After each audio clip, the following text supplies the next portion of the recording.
Here we go. Time to finish the Dante's gameplay through, and as a whole, here we go. This is the last mission for the Vergil's Downfall DLC. Is that where, if we're going to be honest, it's just a retrace of the first mission, although you're super powerful this time. Oh, is my health carrying over? What's going on there? Well, we'll find out in the playback. Why is my health not full? Well, because you... the game, we mentioned before, the game was forgiving you, giving a triple S in the last mission, but we're not going to refill your health. I hope it refills my health. I'm pretty sure it refills my health in the base game across all the missions, so if it doesn't start doing that now, that's going to be a dick move. He says you've been there before. Yeah, but a couple of videos ago in part 1, this is exactly the same. Only you're just super juiced up. Yeah. Yeah. And here we go. This is your actual Devil Trigger transformation.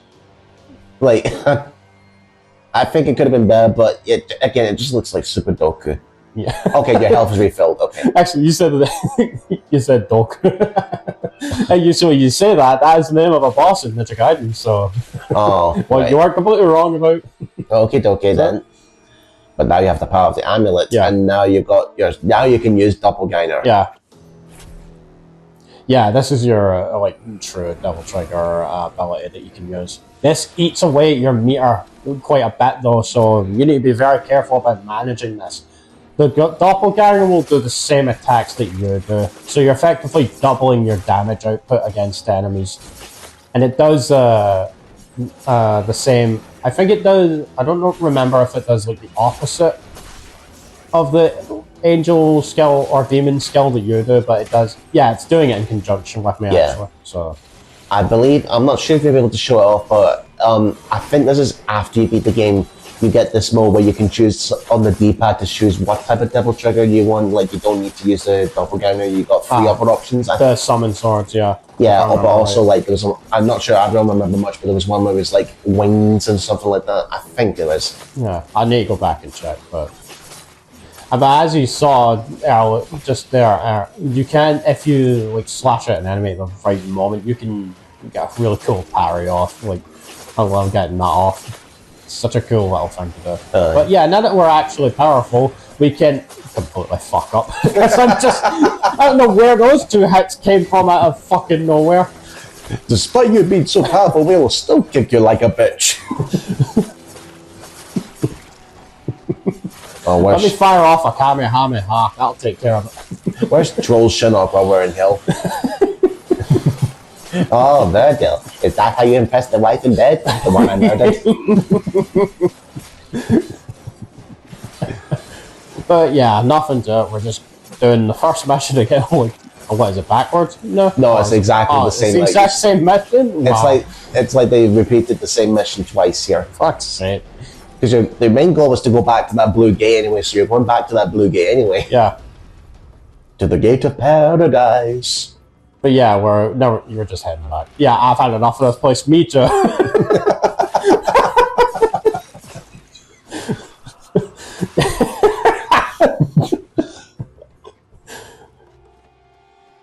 Okay, subtitles, you can go away, we said yeah, that's another little Vergil. What is it with the random little inconsistencies and bugs or glitches in this game?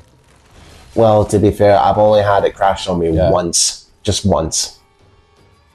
There you go, Vergil. Free upgrade. Yeah. If I can only find 3 more of them. Yeah, just jump over the back with this and I'll be on your way. There's a lost soul in the back. They even put some of the lost souls back in the original. In the same exact fucking place. Just, yay, you have an upgrade point. You get to a statue though. Or you'd be a smart arse and just no bother until you finish the mission. Oh, you're still looking for collectors. You're like, where can I go next? Oh, the witches are here. Sake. And you don't have your Devil Trigger, so you're going to have to fight it legitimately. On this tiny ass platform? Oh, God. Well, you know, you can just kick it off. Yeah. I mean, if you could fall off the platform, surely they can too. The harpies won't actually fall in as long as they have their wings. You need to take them off in order to be able to kill them with the environment. why did I follow up with that extra hit? It would have... No, wait. There you go. Yeah. Just fling her down. She went down like a rock there. Actually, didn't I try and do that in the base game and she just came back? Like the first time she showed up, I threw her off the ledge and she just came back up. So. I think so. Yeah, so I don't know why she's suddenly... Game, why are you being inconsistent? Yeah. Now we got more of these guys. Just pull the shield off and then build it towards you. Yeah, don't go to them because they're flying. They're smart Yeah, to fly because a bottomless pit over there. So it's like... They really didn't think this one through, honestly. Oh, there's a rock in the background. God. Please tell me I'm just going to use spark. I don't think I've got enough. No, you've only got one block. But you're using Doppelganger though. You can use a Doppelganger regardless of how much Devil Trigger you have, but the problem is it's going to eat away at your meter very quickly. So if you don't have like one block and you activate it, enjoy that 1 second of your Doppelganger. Yeah, now you're like, I'm no fine on this tiny platform. We're going over here. Let's bring our fight to the north. Yeah, the environment, the overall combat design in terms of your locales is significantly worse here as well. Like you've seen how many times I've had to position myself for fuck's sake! How many times I've had to reposition myself when they throw these enemies at me on tiny ass platforms. Like the level design here is not good. Well, it's okay. Yeah. It's okay. But the problem is, it's like all these tiny little platforms with all these ranged enemies and stuff. It's like, I wish there were more chainsaw enemies to be fighting. Are you sure you want more chainsaws? Do you want to hear Vergil scream some more? Honestly, yeah, he's a fucking dick. Let me hear him scream some more. What is it? It's like that one part in Code Veronica where Steve is stuck in the fucking gold Luger trap, and if you examine the monitor, it says Steve is suffering. And I'm like, good. Sadly, one of your A-rank requirements is to get him out of that trap as fast as possible, so the bastard needs to be let out quickly. Yeah, unfortunately. I can't wait to get to Code Veronica. That's another playthrough that's been like long on the back burner, but we just haven't had a chance to get to. But I'm gonna have a great time with that one, because I'm gonna be ripping on Steve Brick's side like nothing else. Yay, don't fall off the pit now. I'm not sure if this is agreed, but see how the force split in half, and because we just did medieval not too long ago, it kind of reminds me of that bit where you have to jump between platforms to get to enemies on the other side. Yeah. There was that one boss fight where it was on a platform, and you had the two gargoyles, and it was like tipping over, so I had to like run up it at one point. There you go, free health refill as soon as you get across. Yay. And now for the shop. What are you buying, wanker? Let's see what my last upgrade is for this epic conclusion. Drive embedded. Yeah. Whatever that was. Now I cash in on the Devil Trigger, might as well. And the subtitle's still stuck on the screen. Mind you, that's not the weirdest. That's in terms of games in general. That's not the weirdest subtitle glitch I've ever seen. The weirdest ones was in Mortal Kombat 2011. Oh, we got these guys back again. God. Anyway. I'd rather be fighting them than the witches, though. Yeah, but anyway, in Mortal Kombat 11, the last cutscene before the credits, the subtitles are black for some reason. Yeah, they're like stuck on the screen with like some kind of shadowy effect, I think, or something like that. Not to mention the cutscene itself glitches, like especially when it goes to Shao Kahn to transition to the Vergil fight, it'll go like today 8. Yeah, I don't know why that happens. I was asking for chainsaw guys. Here they are. There's only one. Two. No wait, there's one. At least he's yes, a good. I was right. Just admit it. I was right. Yeah. You win this day. There's a nice. Yes. I tried to be stylish and dodge it with trick, and then like trick back down, but the chainsaw hitbox was still active, so I get a face full of saw. Buzzsaw. Fuck off! The prick on the side try to hit me there. I like to imagine I'm the chainsaw guy going after you. I'm going to get you. I'm going to get you. And then Leon comes out of nowhere with his own chainsaw to even the odds. Oh fuck! Let me guess. You must be the town lumberjack. But I rip on this game quite a bit for obvious reasons. But like, there could be funny moments and stuff like that. But I do like the combat. I don't think this is a bad game, like gameplay wise. It's just I don't like the story and the characters. It's like, yeah, and I already mentioned before, my point of view, this is a good starting point for the series in terms of the gameplay. Like, how to get used to it. yeah, it does enough in easing you into the combat. Yeah, it doesn't overcomplicate you with multiple moves and memorization. It's just, here's your basics, you learn them, and then when you get used to that, go to do the next games. Honestly, I think Vergil's downfall is where things kind of shit the bed in there. Because you see how chaotic things have been getting with enemies just smacking me all over the place. Well, down you go. Come on! Give me a break. At least that wasn't a glitch. Yeah. No, it's like, I want to go even further than that. I've already gone downhill. And this is to go even further beyond. I've considered the way you look. That if you're wondering where that meme's from, is actually exactly from Dragon Ball Z. Goku like showcases this new transformation, Super Saiyan 3, and he stands and he's like floating in this one spot. He's like screaming for like minutes and minutes on end on trying to get this new transformation because it takes quite a physical toll on him, and all it does is cause his like hair to grow insanely long all the way down to his back. It's actually one of the coolest designs, but the entire concept of how he does it, just standing there and screaming for minutes on end, is hilarious. There was one comment I saw in a video about that moment, and it's like, what if a Super Saiyan 3 wasn't a thing and he just made a fool of himself? Yeah, now I'm getting fucked up pretty bad. No, I don't know what you're talking about. You're getting a couple of triple S's. Look at my health. It's less than 50%, and that's not exactly where I want to be. This isn't even the final gauntlet of enemies yet, by the way, either. Remember the boss, the mini boss we fought at the end of the previous mission? That's going to be not the actual boss, but the boss. The imprisoner. Yeah, the imprisoner, the imprisoner one. That's going to be I think we're seeing that again at the end of this mission, so I need to try and get my health back where I can. Find some more health crosses. It's that's the thing. I'm trying to remember. That's a double trigger cross there. Remember where they are, you dick. Double trigger star. There you go. That's what you want. Please tell me I've got the other ones. Oh, fuck. Wait, how many did I have? I didn't even see. Was it 1? It was 1 out of 10. No, I mean the health crosses. It doesn't say. Oh, it was a vital star. It was a vital star, yeah. Fuck. I'll lose 5% towards my overall score. Should I use another item? I'm gonna use 5% to get back 5%. There's the one. Yeah. There you go. That was actually one of the crosses, but the problem is I don't have enough to make the health upgrade. Yeah, it's like the blow up fragments again. Yep. And because I missed multiple of them at this point, there's no way I'm getting the last upgrade. But unfortunate, but as you say, you were probably tired at this point. Well, I have the items to fall back on if I need to. Anyway. Alright, the gate to Fortescue is crypt is shut, so we need to get it open. And immediately you'll go for the back guy. Okay. Yeah. Can you still pull him down? I think you can, because you did that a couple of parts earlier.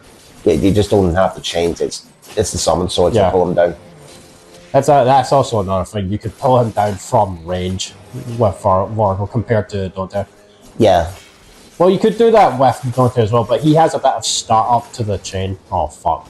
Whoa. Yeah. Yeah. Yeah, that's part I'm done hearing. Items activate. To be fair, though, if we ever do Mortal Kombat Mythology Sub-Zero, I don't blame you for using the items. Fucking fuck. That's gonna be a fucking laugh and a half. God. Fucking level 2 with all those bottomless pits. If I have one request, though, just and don't care if it's cheating, just leave infinite lights on. Yeah. Yeah. They are the prisoner now. Yeah.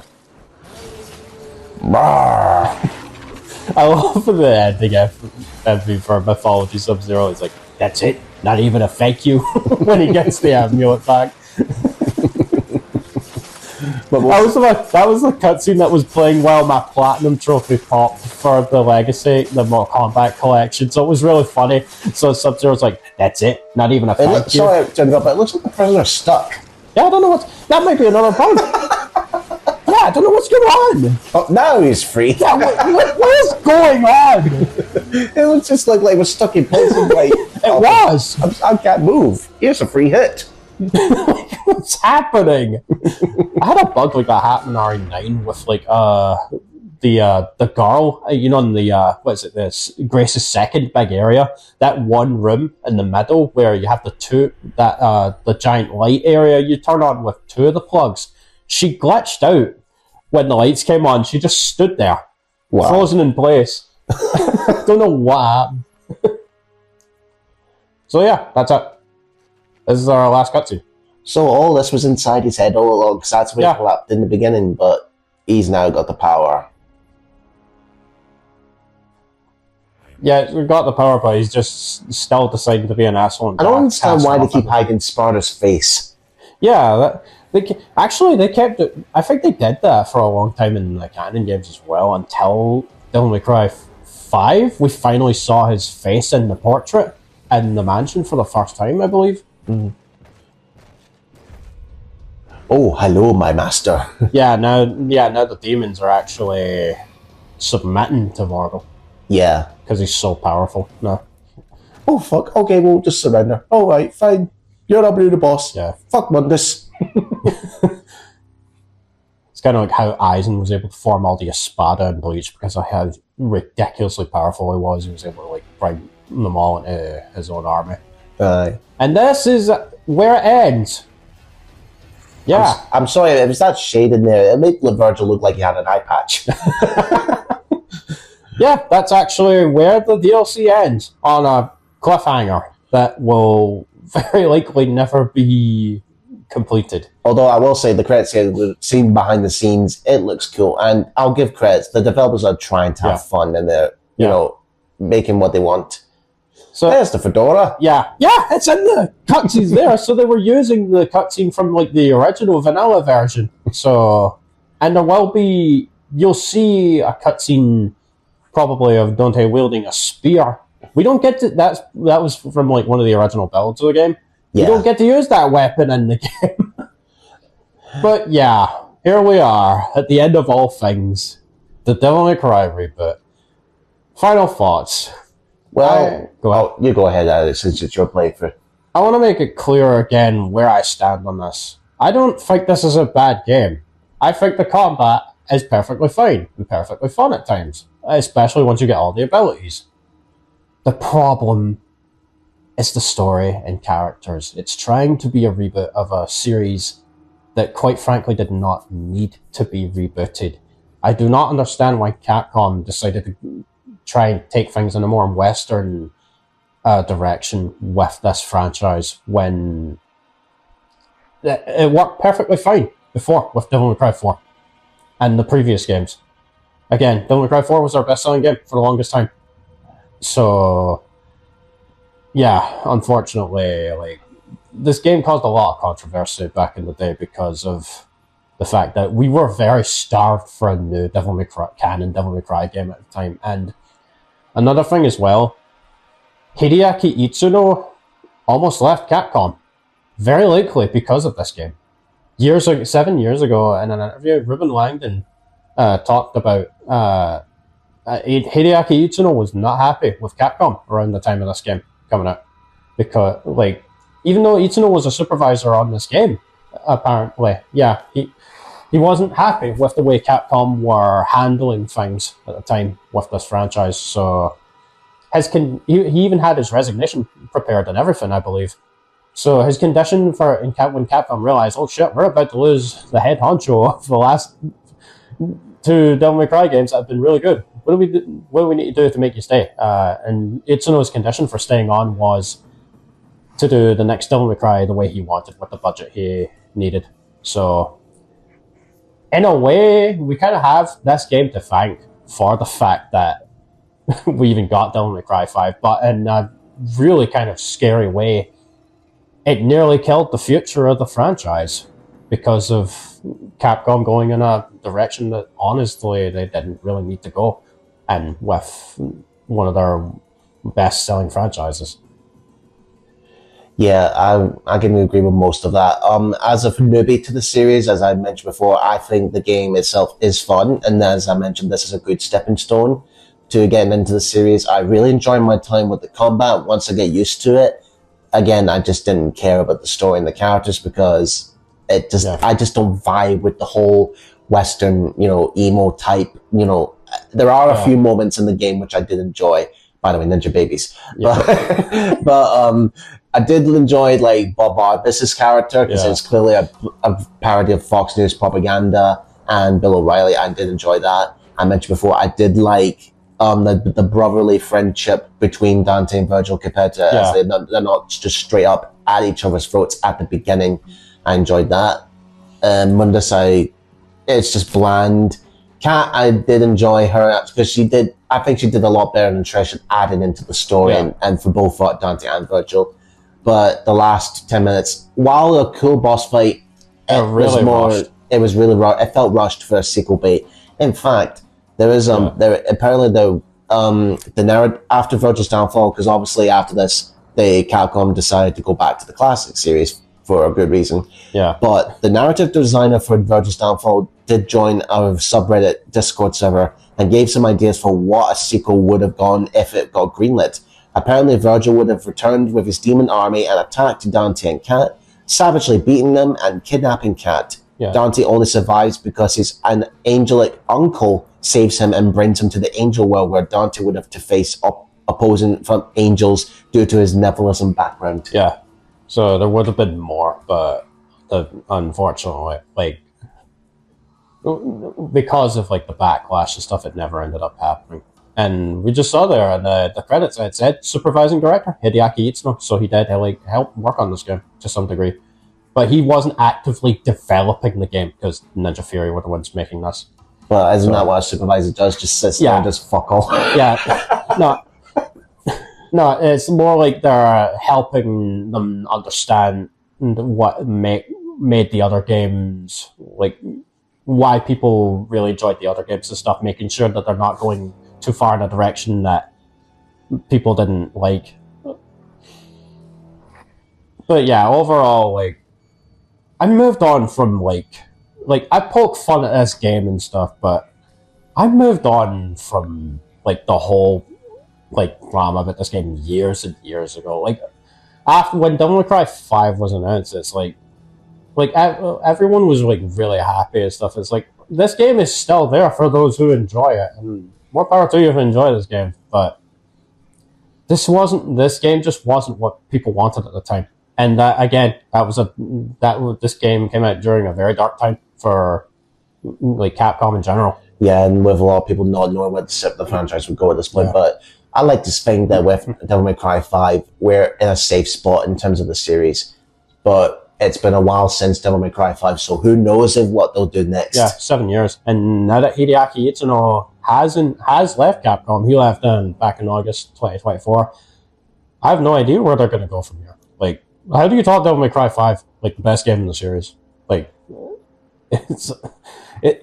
do not envy who has to step into those shoes of being the game director for the next game. Maybe they remake Devil May Cry 1 in the RE engine or something. I don't know. Maybe. That could use a remake if you think about it. With it, give it the Devil May Cry 5 design. Maybe that could work. Maybe they'll do it, but honestly, I think the one that needs it is 2. Go all in. RE engine, Devil May Cry 5 gameplay, make it an actually fucking amazing game. Mm-hmm. Give it the redemption.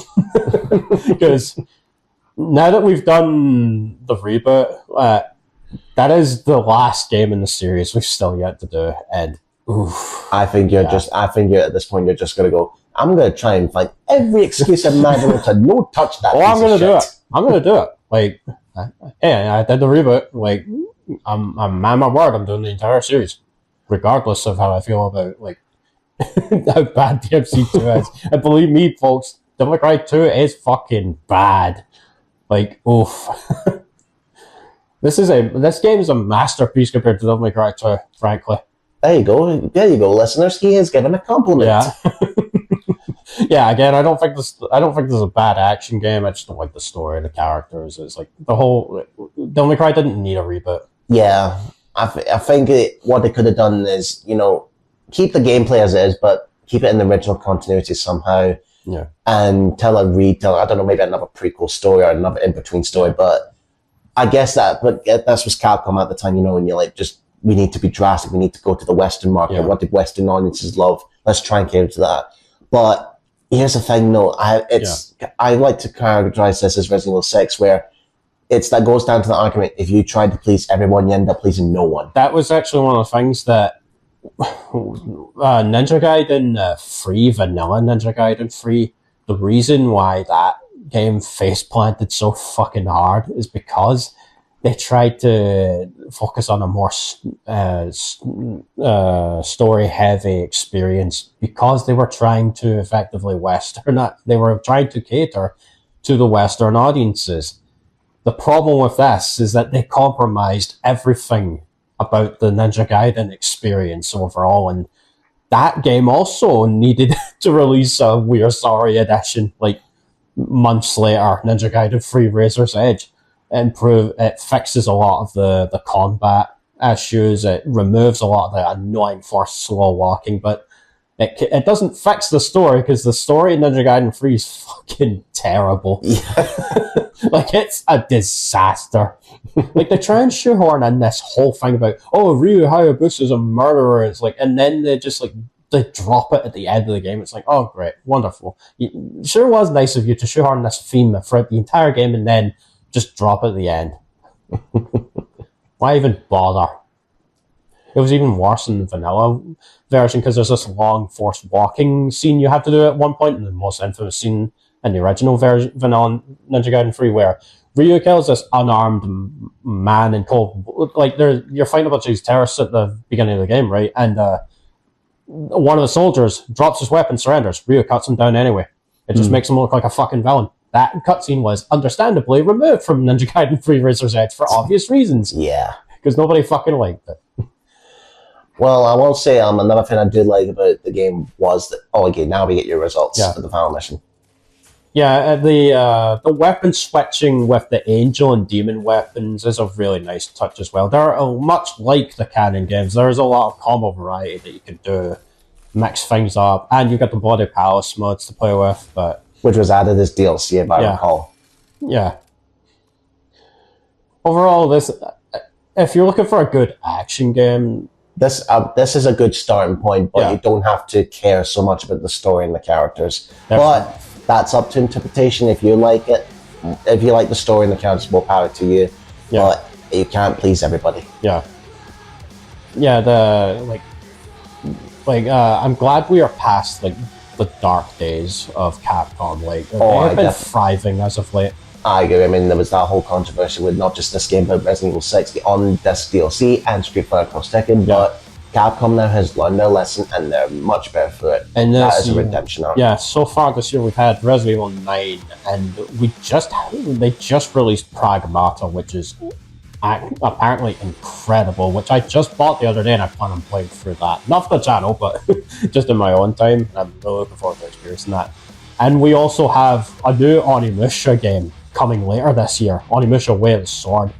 So I'm really looking forward to that. That's another series that I also need to dip my toes into at some point on this channel. Onimusha, like the classic samurai kind of Resident Evil style games. Capcom has a lot of great IPs they've been resurrecting as of late that they could really stand to make a ton of money from. And the future's looking very bright as well, because there's a good chance that we get potential Code Veronica remake announcement later this year. So we'll see what happens. But in the meantime, well, we hope you enjoyed this playthrough, and I think, well, speaking of Onimusha, Steven says that he wants to do that, but I think that will be his next game, but not be taped before he takes a little detour with a nice, cool, refreshing drink. Ain't that right? Yeah. A little blast from the past, so to speak. One that was only available in Japan on the PlayStation 1. And with that little hint, we will see you all for the next playthrough.